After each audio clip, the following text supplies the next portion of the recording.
You chose to drink and drive. What a fool you are. That crash you survived left a permanent scar. A family was broken due to a choice you made. They're never coming back, no matter how much you prayed. This void was created that's cold, dark, and true. People's lives were taken, and it's all because of you.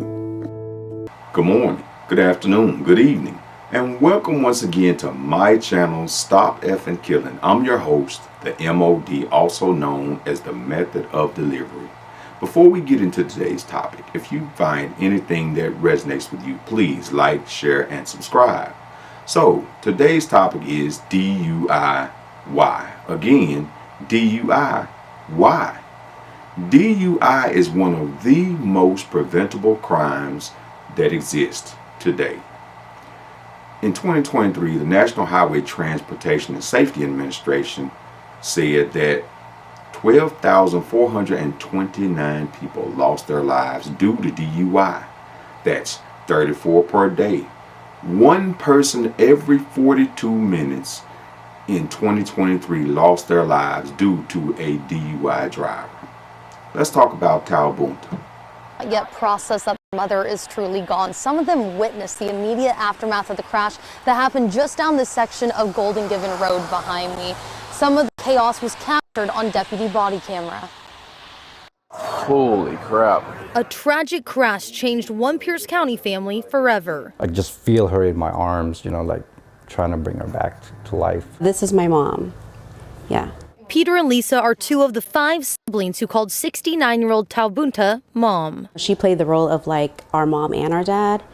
She was a single mom, so she's like very strong, independent. She immigrated to the U.S. in the 80s from Thailand and had more than a dozen grandkids. She was like the life of the party. She made sure that everyone was happy. This photo on Thanksgiving is one of the last ones they have of her. Who would have thought that like this would happen in front of your own front yard, The Pierce County Sheriff's Office says Bunta was backing into her driveway when a suspected DUI driver T-boned her car. It was around 3:30 in the morning. She had just finished her shift as a dishwasher at a casino. Her son heard the crash and ran outside thinking he was helping strangers. Didn't know it was my mom's car. I opened the door and I looked, I was like, this car looks so familiar. And I looked down, my mom was just laying there, and I started panicking. He and others performed CPR on Bunta before first responders arrived. She died at the scene. Are you alone in this car, sir? Yeah. Okay. The 27-year-old man who deputies say caused the crash was stuck in his car. He's still hospitalized, but once released, he is expected to face charges of vehicular homicide and DUI. Talbunta was a mother. She was a grandmother.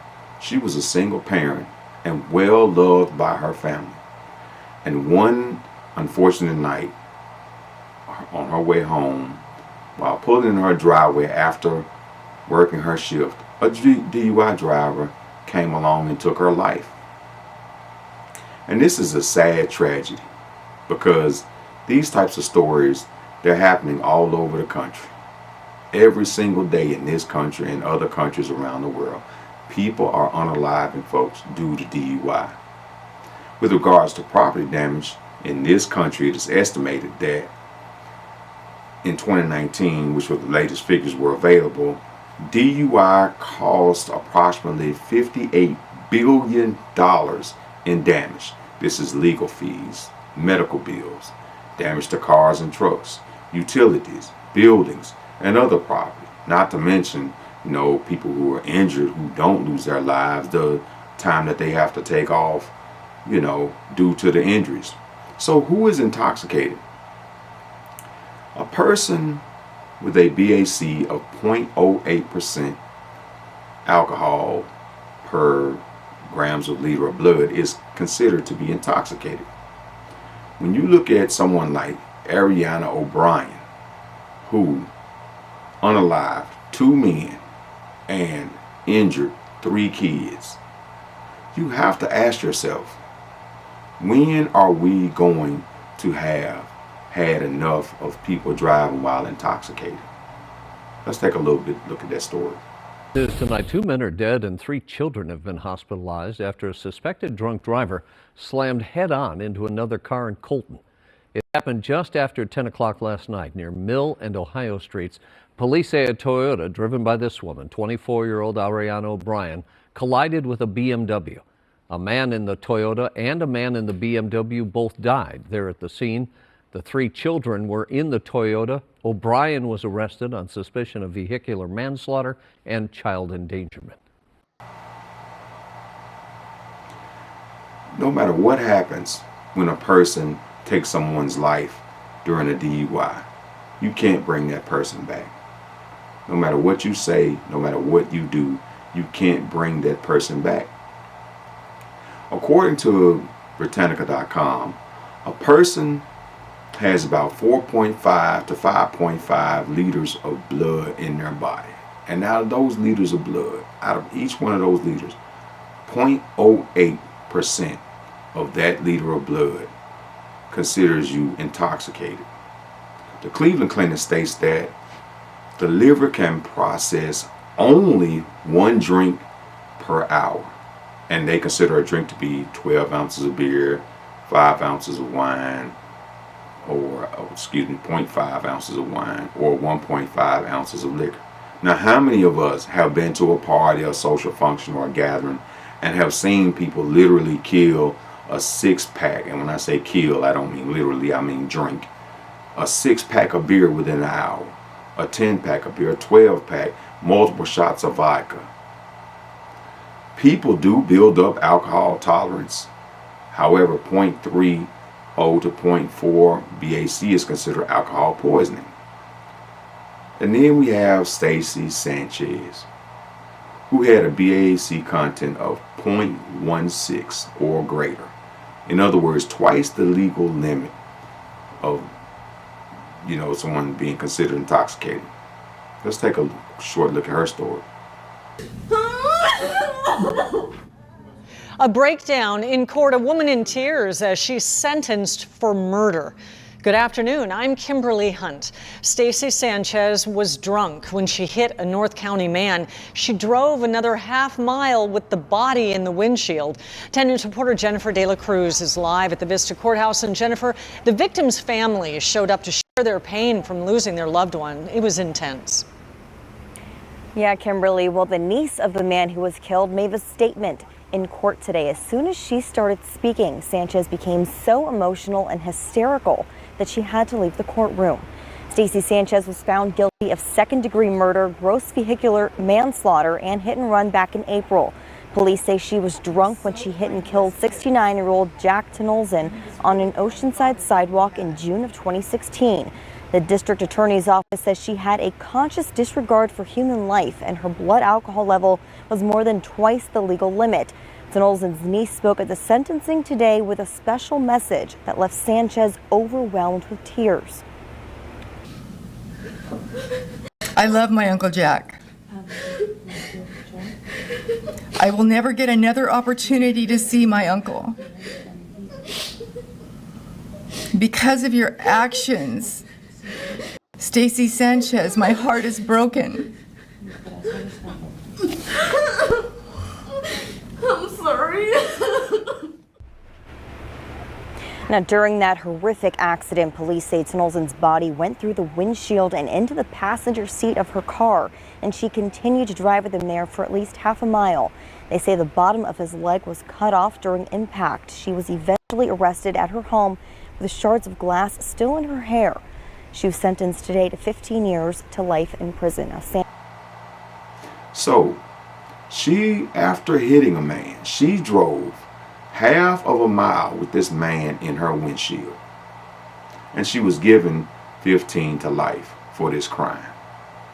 Now, she was doing a lot of crying in the room and apologizing. But again, that crying and those tears, they're not going to bring anybody back.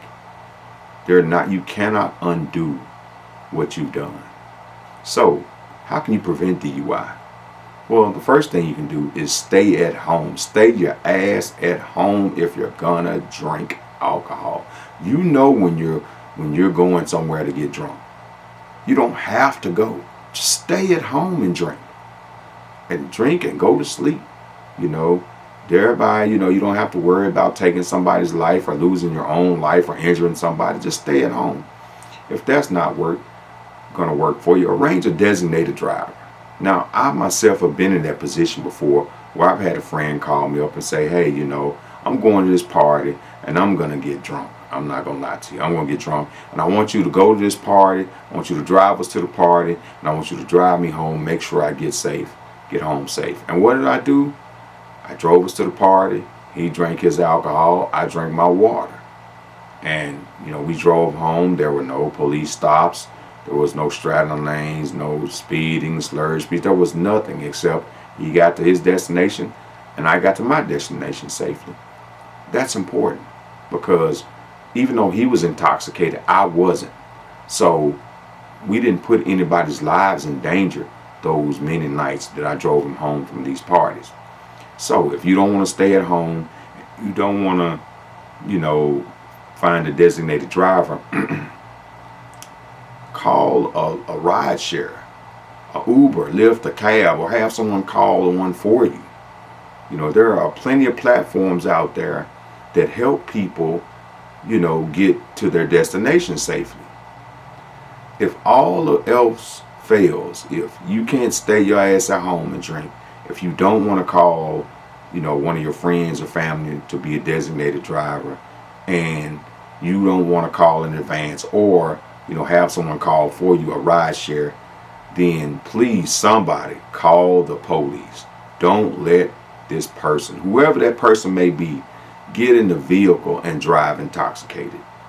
Because the thing is, driving intoxicated is a choice. It's not an accident.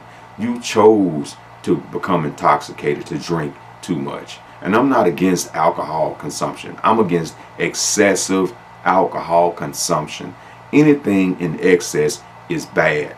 But the thing is, you're not just unaliving, you know, possibly hurting or unaliving yourself. You're hurting and unaliving other people. And I have seen many, many times where people would, you know, be intoxicated driving and literally, due to their body, you know, being numb to shock and, you know, numb to, you know, feeling due to the intoxication, they wind up living, you know, a lot of times walking away from the accident unscathed, whereas they've taken, you know, another family's life or another person's life.